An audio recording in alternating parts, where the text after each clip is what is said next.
to us. And now, Lord, as we look back upon the founding of our nation, we pray that you will guide us and direct us to see just how much you were involved, to the point that we wouldn't have a nation today except, Lord, that you did become involved over and over again. And we thank you and we praise you for that. And now simply want to fulfill the covenant made with you centuries ago. In your name, Jesus. Amen. Well, I'm excited about tonight because of a finding I found today. It's so interesting how God does those things. That won't be till the conclusion of tonight, but something that's just so remarkable to me, and it's so almost obvious that it was going to happen this way. Before we do that, I promised that we would take a look at the life of Thomas Paine, because he had a similar trajectory and then demise in terms of his reputation and in terms of to me, real tragedy in his life. We mentioned on Sunday that Thomas Paine would not be able to find anyone that would bury him because of the disdain towards him by the colonists because of what transpired. And we'll get into that. But last week we took a look at Benedict Arnold and saw how he started out grand fashion, a hero of the American Revolution, the Battle of Saratoga. He was declared the hero. But then how he ended up wanting to turn over George Washington and West Point to the British for the sum of 20,000 pounds, which is equal to about $1 million then and or now. Anyway, so in that regard, what we want to do is, and that was the wrong figure, but that's okay. We'll go on. The point I want to simply make is that Benedict Arnold, his name now is synonymous with treason, traitor, and we're going to see something very similar with Thomas Paine. Although, like Benedict Arnold, he was very beneficial to the American cause at the beginning. He is known for two publications. One was called Common Sense, and then the second one had to do with the American crisis. Right before the war, the Common Sense was came into play, and what it was basically was a 47-page booklet that spoke of the legitimacy of the Americans seeking to be disengaged from British rule. And that was used strongly to help the Americans to coalesce their ideas in terms of, yes, this is a righteous cause to separate. That's what brings forth the Declaration of Independence. That's what brings forth the 27 oppositions to British rule. And then secondly, he's known for the American Crisis, which is a series of 16 pamphlets, the first of which we read because we read as George Washington had it read to his troops when they were in dire situations because he was concerned about them deserting or in some cases just not renewing their pledge and going back home. And so that was used by George Washington in a very positive way to influence the troops to stay. Okay, so having said that, unfortunately, Paine revealed his thoughts on religion during this time, too. And this is what gained the ire of the colonists. And I'm not just speaking of the general populace. I'm talking about people in the highest of positions.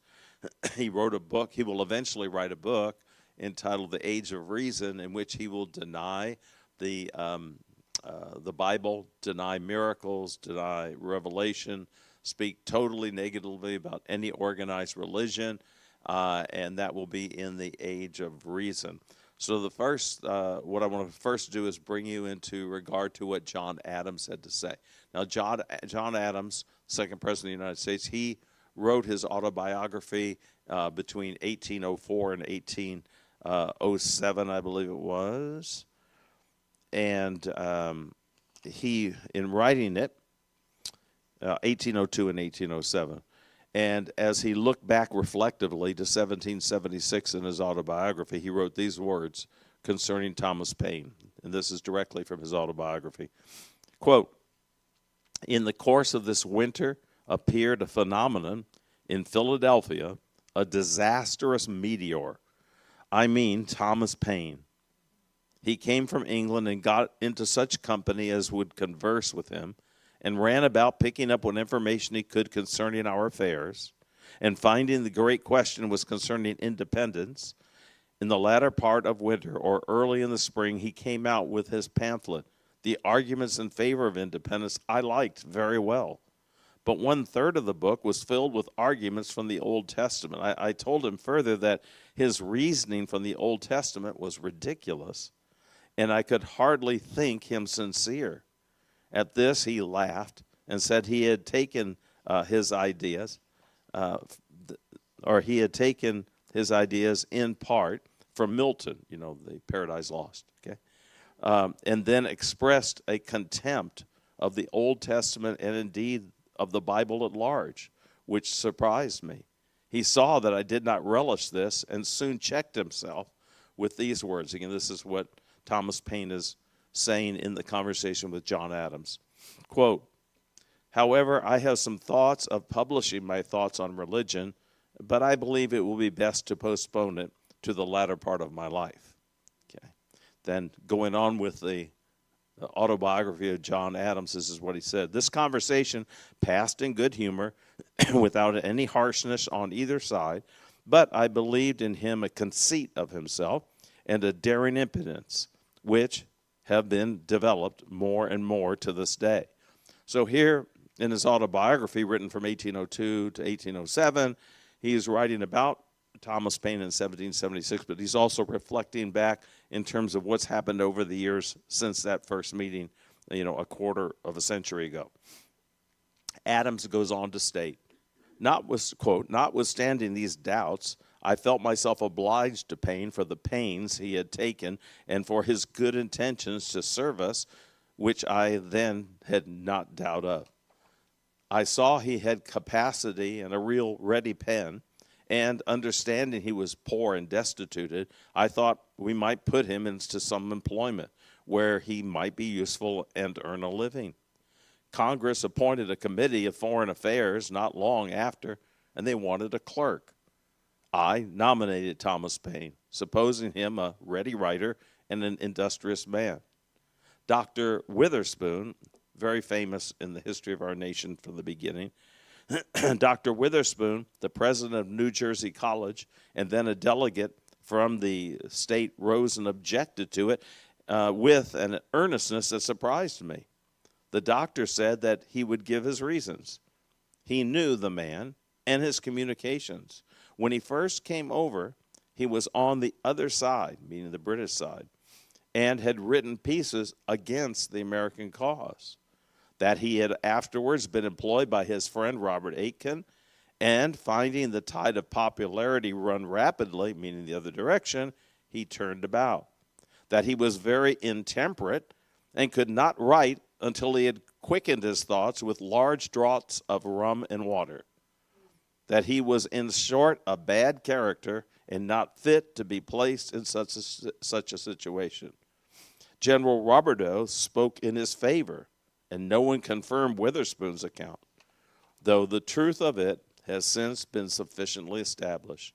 Congress appointed him, but he was soon obnoxious by his manners and dismissed. There was one circumstance, John Adams continues, in his conversation with me about the pamphlets, which I could not account for. He was extremely earnest to convince me that common sense was his firstborn. He declared again and again that he had never written a line nor a word that had been printed before Common Sense. I cared nothing for this, meaning at the time, said nothing. But Dr. Witherspoon's account of his writing against us brought doubts into my mind of his veracity, which the subsequent histories of his writings and publications in England when he was in the custom house did not remove. At this day, it would be ridiculous to ask any questions about Tom Paine's veracity, integrity, or any other virtue. So here's the character sketch by our second president of the United States of Thomas Paine. Okay.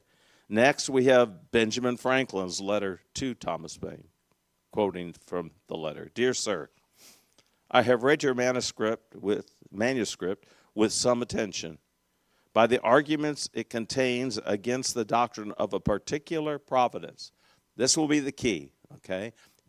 Thomas Paine is a deist. He does not believe that God intervenes in the affairs of man. He believes that God is like the giant clockmaker who creates a clock, sets it going, and then reserves himself from any involvement in it whatsoever. So Thomas Paine was a deist. He believed that there was a being out there, God, but he had nothing to do with the affairs of man. Well, what do you think this meant to these people that saw God intervene over and over again over these past 8 weeks? We've discussed all the different interventions that God was involved in.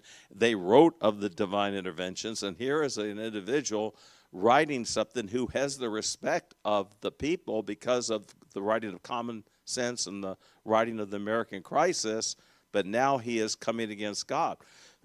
So in that regard, Benjamin Franklin is saying, by the arguments it contains against the doctrine of particular providence, that God intervenes, though you allow a general providence, you strike at the foundation of all religion. For without the belief of a providence that takes cognizance of, guards and guides, and may favor particular persons, there is no motive to worship a deity, to fear his displeasure, or to pray for his protection. I will not enter into any discussion of your principles, though you seem to desire it.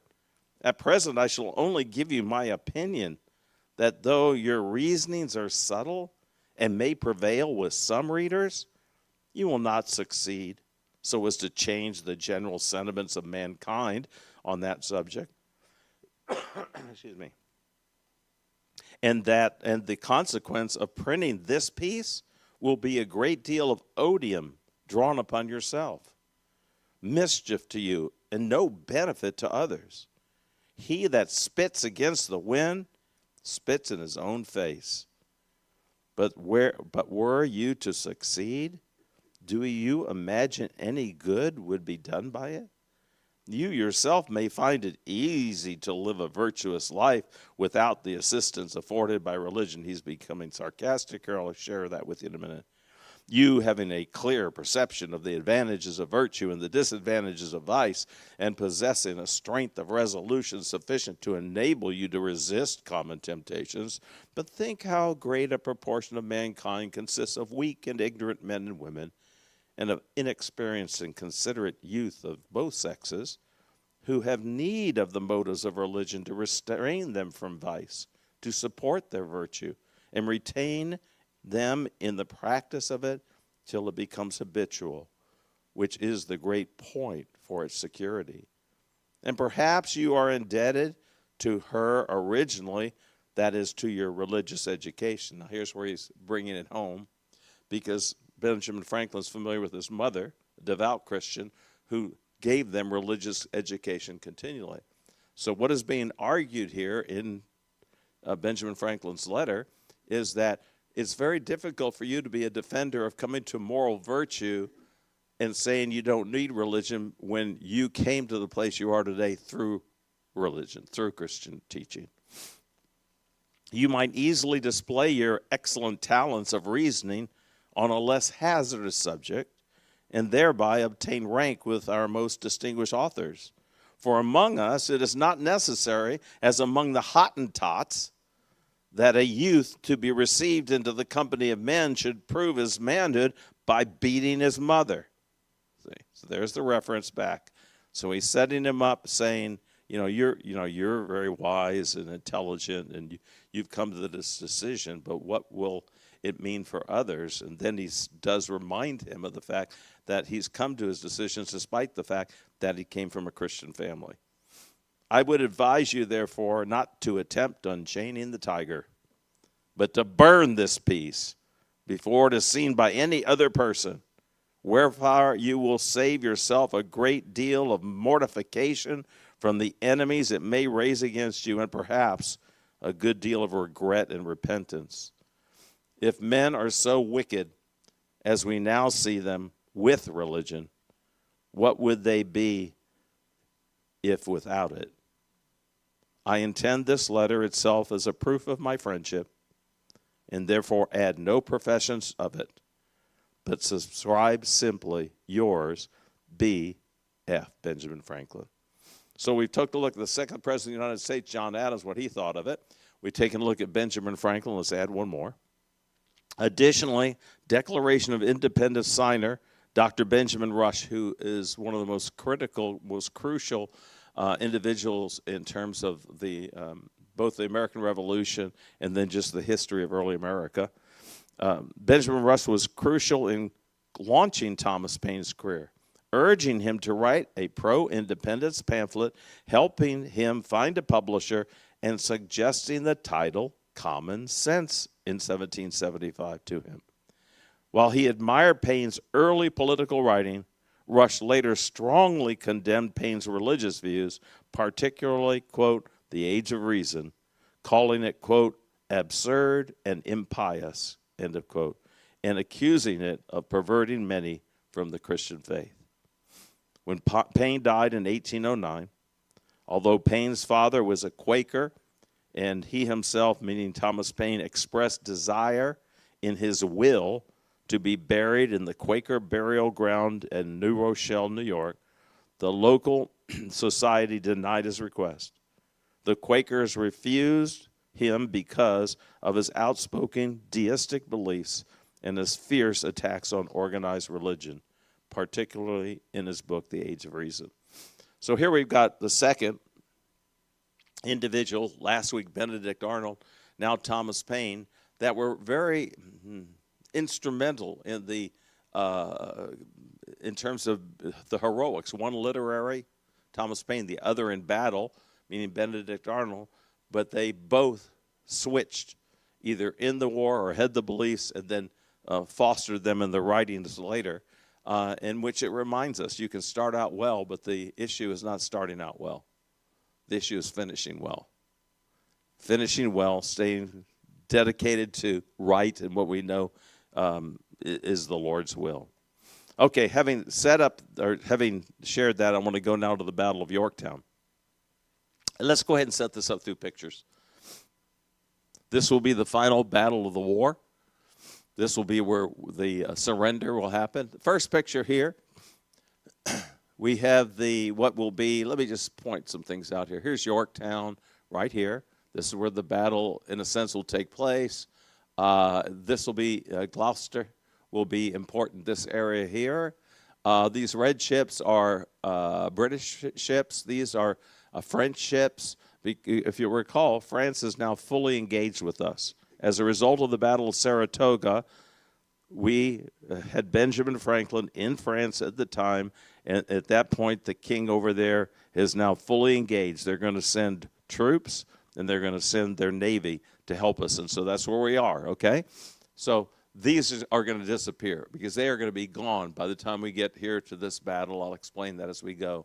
And this little area here is going to be important because what's going to happen in terms of Cornwallis and his troops trying to get to here, and this is where a great miracle is going to transpire. Go to the next picture. Is that the one that just shows it better? Okay, go to that. No, okay. So let's keep this up here too because this is going to be really important. And there's some moving parts here I want everybody to be aware of. As you recall, George Washington and his troops are now located up here past New York because New York City is under control till the end of the war, till this year. It's under control of General Henry Clinton and the British. They have control of New York City. And here we've got Rochambeau. He is the French military general that is going to combine with George Washington. You see them way up here, not near New York City, because they don't want to engage them, which is going to present them a difficult thing. They're going to have a mass of troops. I'm speaking of Washington is going to combine with Rochambeau, and they have to come down here. They're going to come down here to Yorktown, but they don't want the British to be aware of that. We'll cover that in a minute. Then they're going to follow this little trail through Princeton and Trenton, New Jersey, where we saw some tremendous miracles. They're going to come through here to Philadelphia, and then finally Baltimore, and they're going to eventually make their way down beyond here to Yorktown in Virginia. Here we got Yorktown right here. You can see them coming, the routes that they're going to take. The red is Britain, And this shows Cornwallis. This is right after the Battle of Cowpens, when Cornwallis is attempting to catch up to the American army, but they're going to cross the three rivers where the three miracles are going to take place to keep them from catching them. But eventually they're going to come to Yorktown. Importance of Yorktown. The same importance of New York City. New York City is a deep harbor, which enables the ships to come in from England while they held New York all this time, to allow those ships to come in for supplies. As I mentioned last week, we're now in we've come down to the southern conflict, and what Cornwallis is going to attempt to do is to create a boundary of fortifications around specifically the Chesapeake Bay. Right here's where's my little pointer? Somewhere in there. There it is. So right around the Chesapeake Bay area, he's going to try to get this secluded because it's a deep water port where the ships can come in to give them supplies for the southern battles. And as you recall last week, our Cornwallis, when he was chasing after Daniel Morgan to try to catch him and go into those three rivers, you'll recall that he was so intense to catch him that he burned all of his wagons, all except for, I think it was a total of 7. And those were for hospital ships and then to carry food and so forth. But they're running out of supplies. So they're coming up to Yorktown, dual purpose. They've got to have supplies coming in from Britain, but they also have to control that area so that their ships can come in. So that's where we are as we start. Last week we viewed the American Patriot victory at the Battle of Cowpens. You will recall that when word of the British defeat reached British General Cornwallis, he became enraged and set out to overtake the American Patriot General Daniel Morgan, as Morgan retreated to meet General Nathanael Greene in North Carolina. To make sure he would overtake General Morgan, General Cornwallis burned almost all of his supply wagons and began his pursuit. Although Cornwallis came close to overtaking Morgan's army, each time he almost caught the fleeing Americans, God intervened. 3 times during the pursuit, miraculously, Morgan's army made it over the 3 rivers, the Catawba, the Yadkin, and the Dan. But by the time Cornwallis's army arrived at the banks of the river, sudden storms providential storms raised the water level, so they were delayed from crossing out. It's these sort of instances that Benjamin Franklin, John Adams, George Washington, governors, the Continental Congress, each time they would write something saying that God intervened, you can see then how Thomas Paine's writing would totally upset them, because he's denying the very fact that it was only because God's intervention from the very beginning of the Battle of Brooklyn Heights to the very end of the Battle of Yorktown, it was only because of God's intervention did the colonies win their freedom, okay, for us today. Now, I gave you this quote last week, but I just think it's really important to remember this one. British commander Henry Clinton, who basically owns New York at this time, later wrote, quote, "Here the Royal Army was again stopped by a sudden rise of the waters, which had only just fallen almost miraculously to let the enemy over, who could not else have eluded Lord Cornwallis's grasp. So close was he upon their rear." You think, after it happening 3 times in a row, that it might be miraculous and it wasn't in favor of the British? Without supplies and failing to catch Morgan, Cornwallis and his army were ordered to quarter in Yorktown until they could be resupplied with both men and goods from England. To aid Cornwallis, Commander Clinton moved 8,000 of his troops to the mouth of the Chesapeake Bay. Okay, on August 14, 1781, General George Washington and the French General Rochambeau received word from de Grasse, the admiral of the French fleet. Let's go up here, and we're going to see. Let's see the big one again, the long one that shows way up to New York. Okay, so here's the 2 routes. Now Graves, you see it's red. Graves is British. What is going to happen is General Washington requests France to send Navy help to the Chesapeake Bay, to Yorktown. They get the message, they're going to send him. So what's going to happen is in early August of 1781, de Grasse is going to leave with a 37-ship armada from France heading for Yorktown. But he's concerned about the British, so he's going to take an alternate and very dangerous route to get from France over to the Chesapeake Bay. It's going to take him longer. Okay. When he leaves there, probably through spies or somehow, word comes from France to Great Britain that this armada has left and they're heading for the Americas, and they're heading specifically to the Chesapeake Bay. And so when Britain hears that, they take one of their what do they call them, admirals, who is I think his name is Hobbs, and asks him to go and intercept this armada that's coming. Well, he takes 12 battleships, what we call a battleship today, and they head from Great Britain to no, actually they were somewhere else. They weren't at Great Britain at the time. They were closer. Anyway, they're going to come themselves and intercept the French before the French get to Chesapeake Bay. What happens? Well, they're taking a straight line. They don't know that the French are taking this alternate route, so they're figuring out when they're going to be there. The British show up at the Chesapeake Bay. There's not a French ship around. They wait a day. There's still no French ships around. So now they're questioning whether the intel was correct or not, and they decide, what shall we do?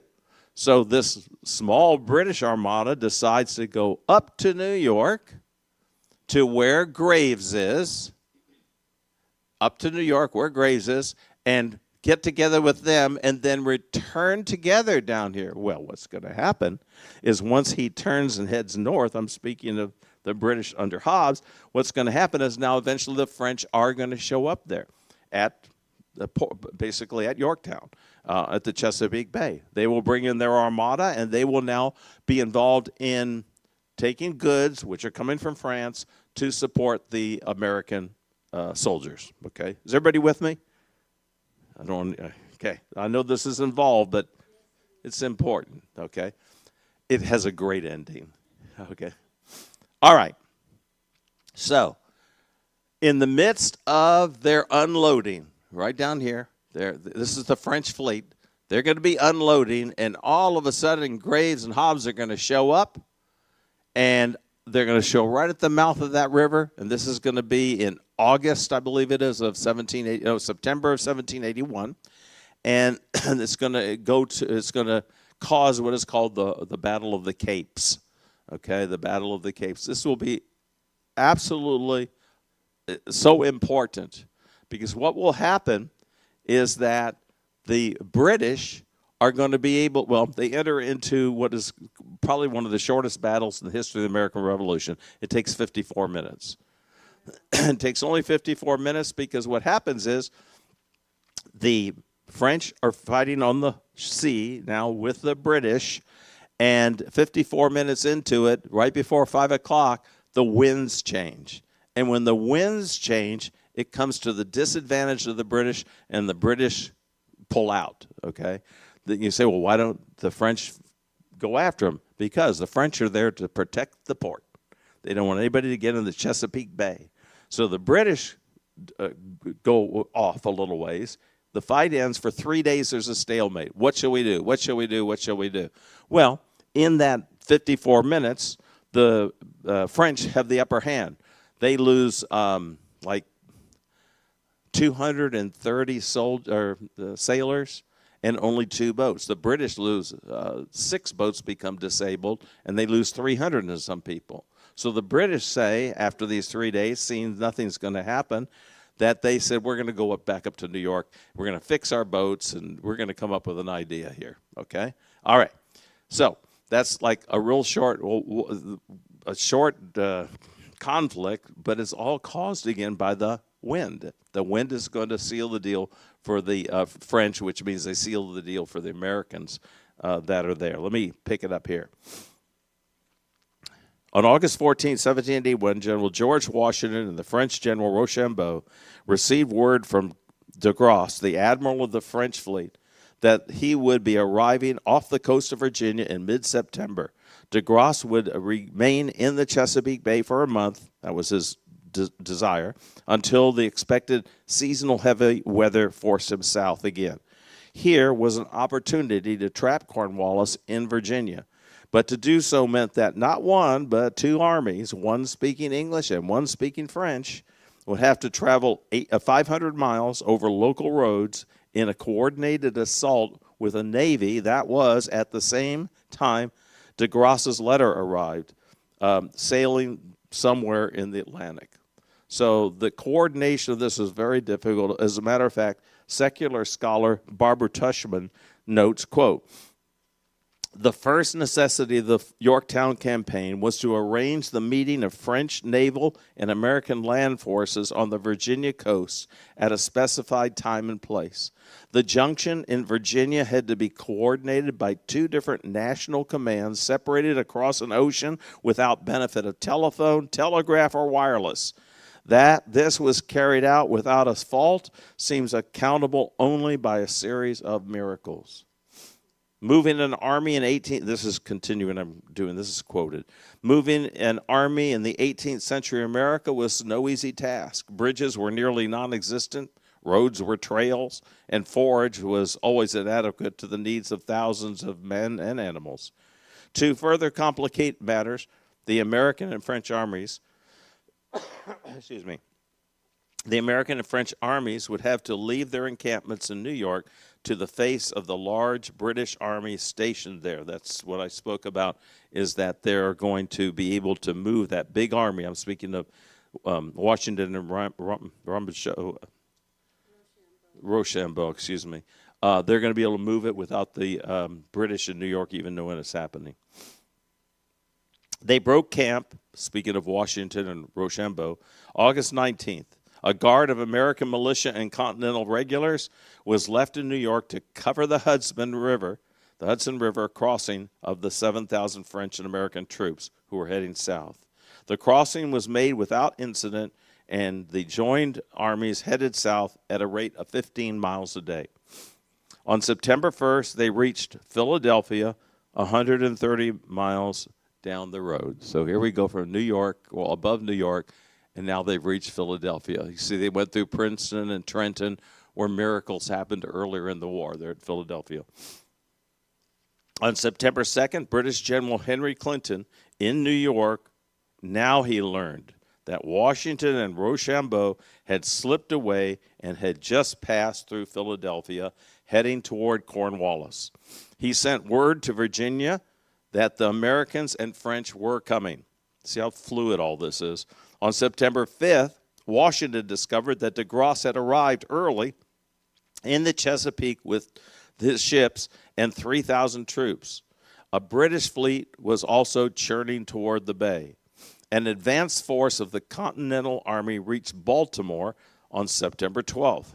On September 16th, Washington learned that after an initial skirmish, the powerful French fleet intimidated the British fleet away from the Chesapeake.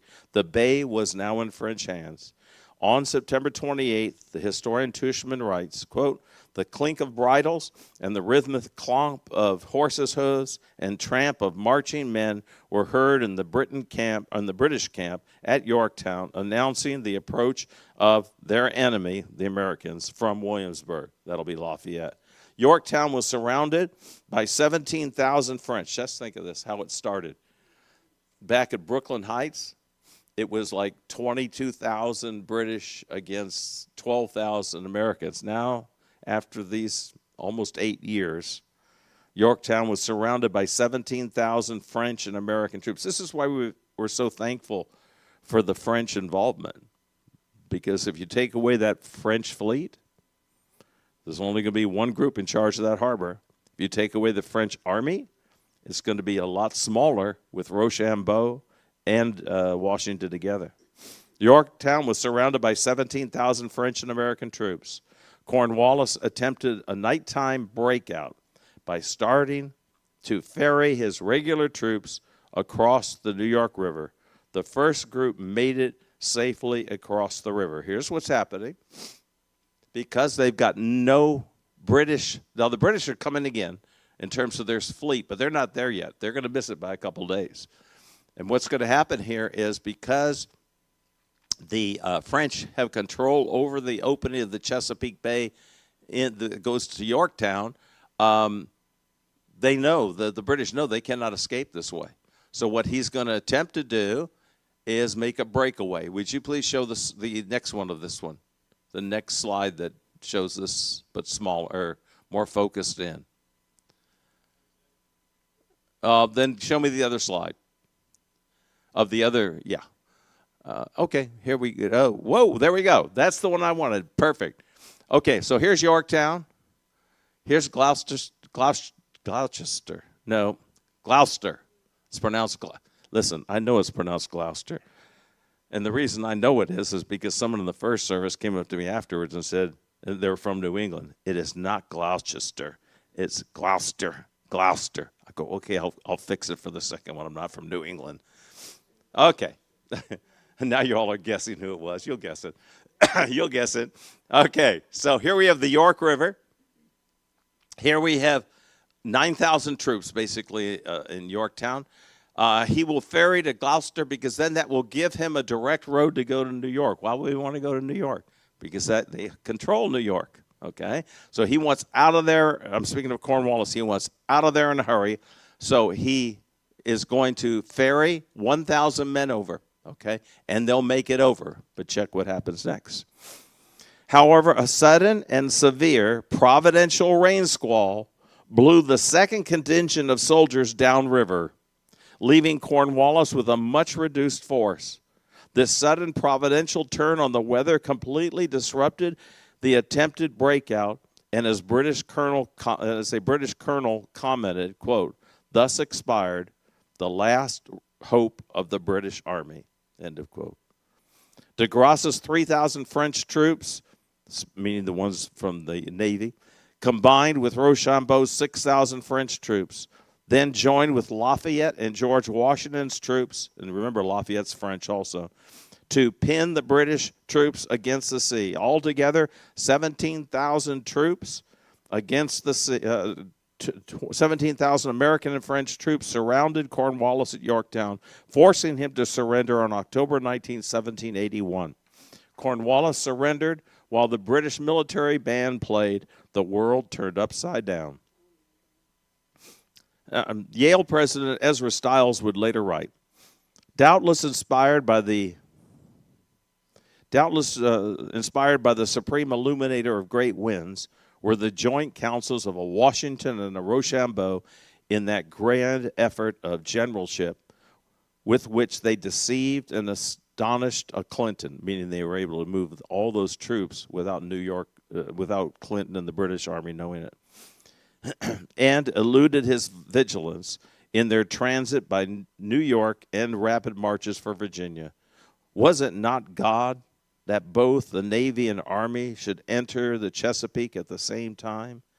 Who but God could have ordained the critical arrival of the Gallic fleet so as to prevent and defeat the British and assist and cooperate with the combined armies in the siege and reduction of Yorktown? End of quote. So the important thing here is it's an absolute miracle that France entered into the war on our behalf.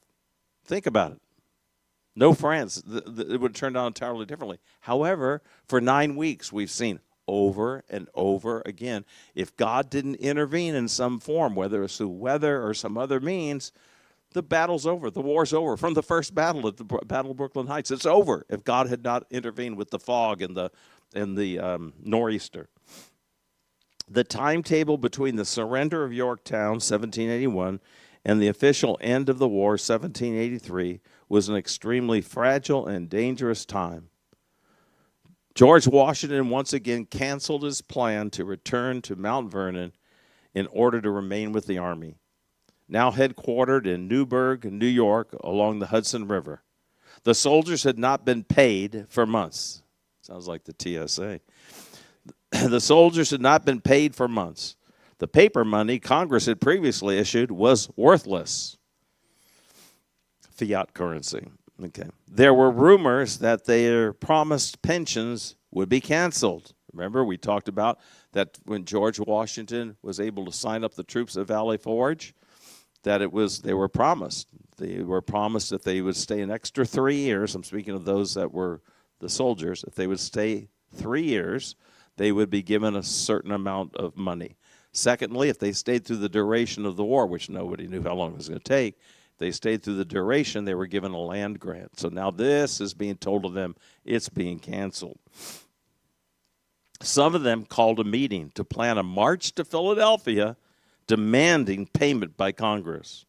General Washington was not invited to the meeting. He had always enjoyed the trust and respect of his officers. This was a serious matter. His ability to command was at stake. Washington spent much of the day carefully drafting his best arguments to persuade the officers of his genuine support and his continued influence to see they received justice, entreating them to be patient a little longer and to trust their elected officials.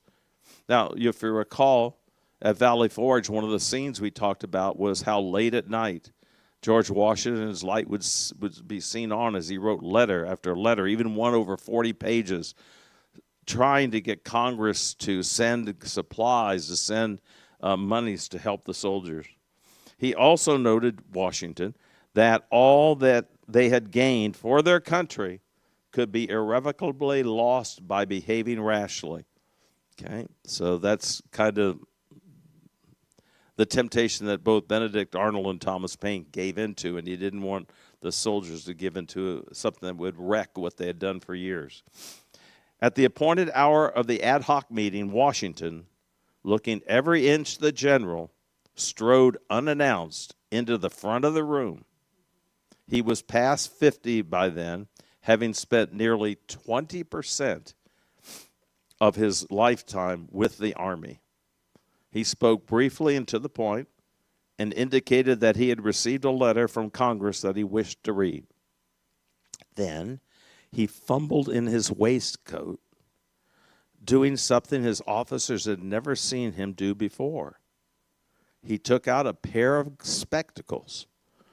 Washington apologized, saying that he had, quote, not only grown gray, but nearly blind in the service of his country. It is said that the officers were moved to tears at this singular personal confession from their esteemed general. With this one humble gesture and disclosure, Washington averted a mutiny. On October 11, 1782, the Congress of the Confederation passed, quote, it being the indispensable duty of all nations to offer up their supplications to Almighty God, the United States and Congress assembled do hereby recommend to the inhabitants of these states in general to observe the last Thursday of November next as a day of solemn thanksgiving to God for all his mercies.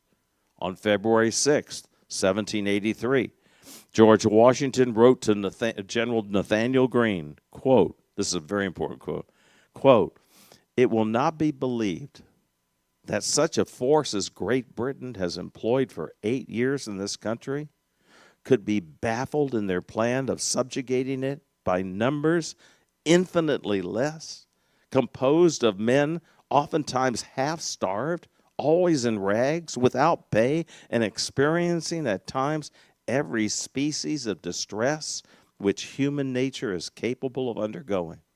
That was George Washington's reflective on the war itself.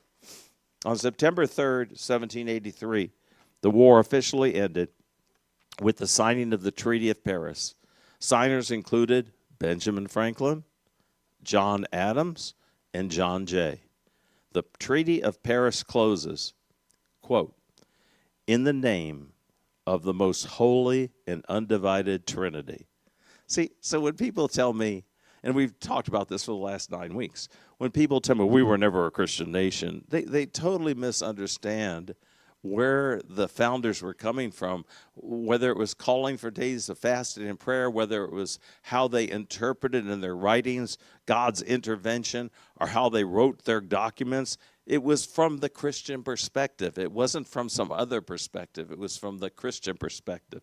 The Treaty of Paris closes, quote, "In the name of the most holy and undivided Trinity, it having pleased the divine providence to dispose the hearts of the most serene and most potent Prince George III by the grace of God, King of Great Britain." Now, what are they doing here?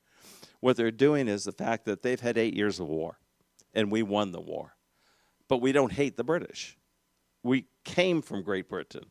We have relationships. Think of the times we've read over the last 8 weeks of people that were loyal to the crown that lived here, and how even in some cases family members would get on boats and go back to Great Britain. So we're looking for, having won the war, we're looking for the opportunity to mend the fences that have been broken down and to enter into continual relationship.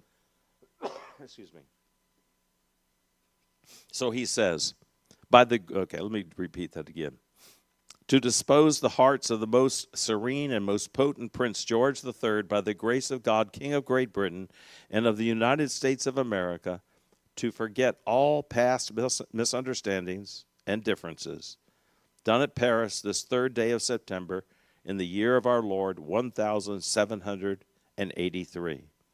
Then, in his farewell orders on November 2nd, 1783, George Washington stated, quote, "The singular interpositions of Providence," exactly against what Thomas Paine was writing.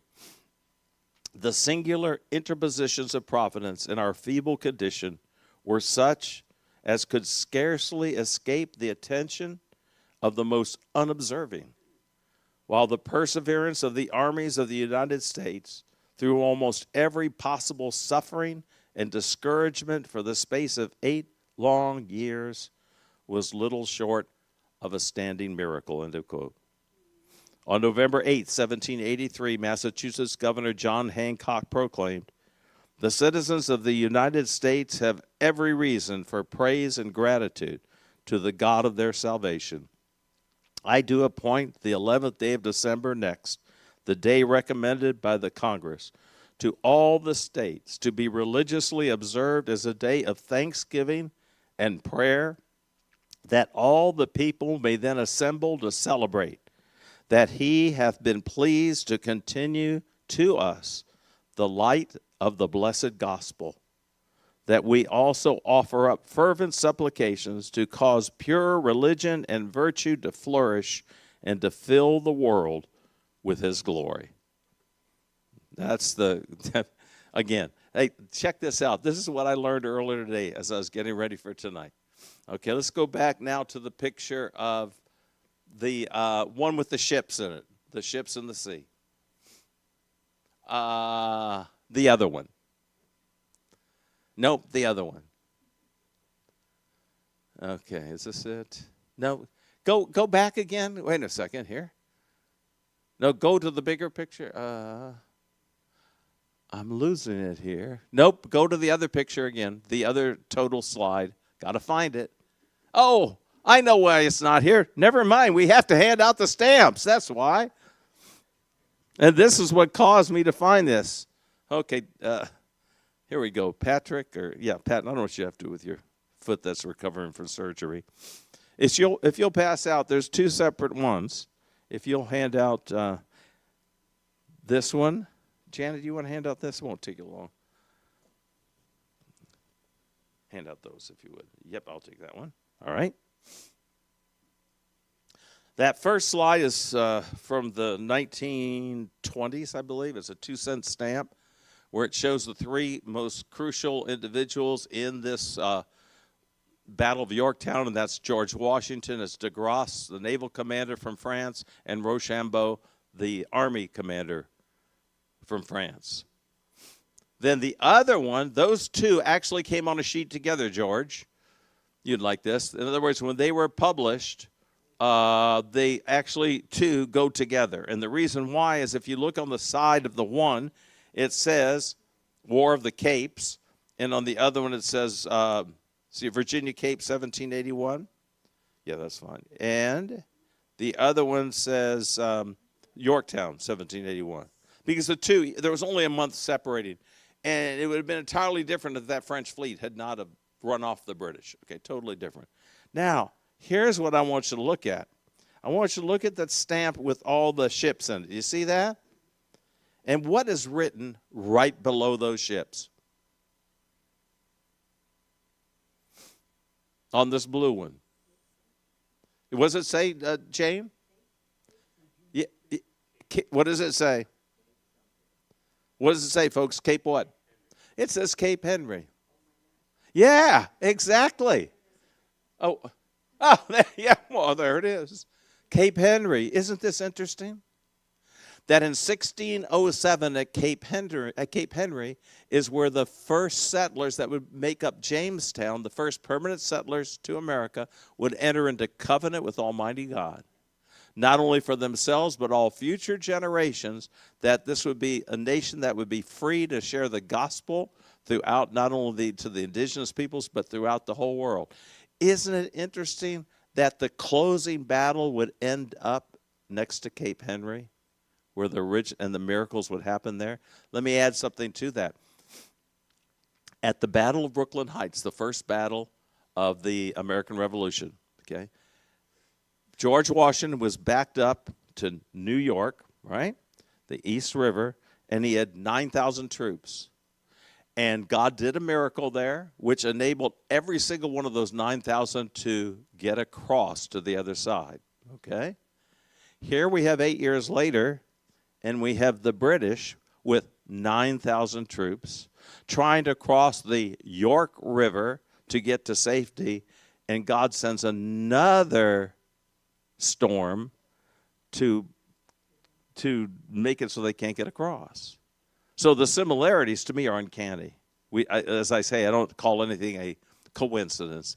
It's a God incidence. And so I honestly, I just found that out in getting ready for today. And I've never read that said by anyone or anything. It's just that this stamp, I was getting the stamps ready, and I go, my goodness, that's Cape Henry. So then I had to get in the books and go in to see, and that's where the numbers 9,000 each of the things. So again, as we've read coming up to this week, God is totally in control. God has a plan and a purpose. That's why I looked at the future in optimistic terms. There's never anything too dark or dismal for God.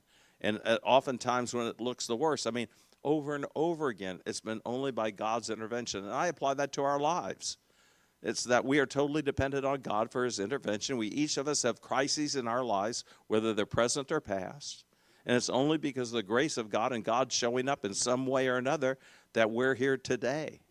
Whether it was we could have been incarcerated, or whether we could be dead, or whether we could be broke out on the streets, or whatever.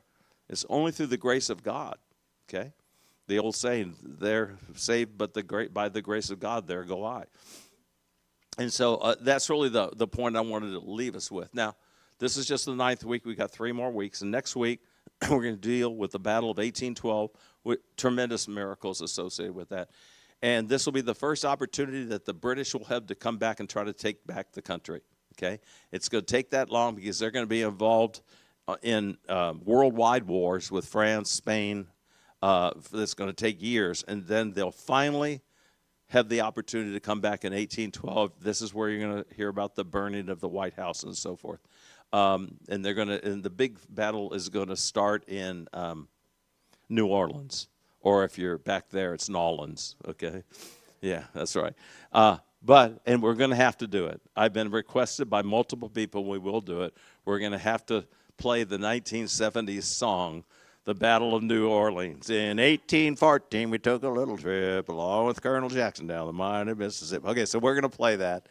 And but isn't God good? How you just see God intervening over and over and over again. Does that make us perfect? Absolutely not. Oh my goodness. We're as imperfect now as any time in the history of our nation. But we have great hope because God has a way. And there's some things critical, not only Iran right now, the SAVE Act, the funding of the TSA, all these things at this point look like, or in 2 of the 3 cases, look like a total impasse. But all I know is God really shines in the darkest of places, okay? So I'm believing that things are going to work out. Any questions? And for those that are they still watching at home? Oh, well, hi and goodbye. Thanks for being with us. We'll be here at the same time, same channel next week. So you can come at our 3 o'clock set. Well, actually, we don't record our 3 o'clock session. We only record this one. So you'll be with us next Wednesday evening. God bless you all.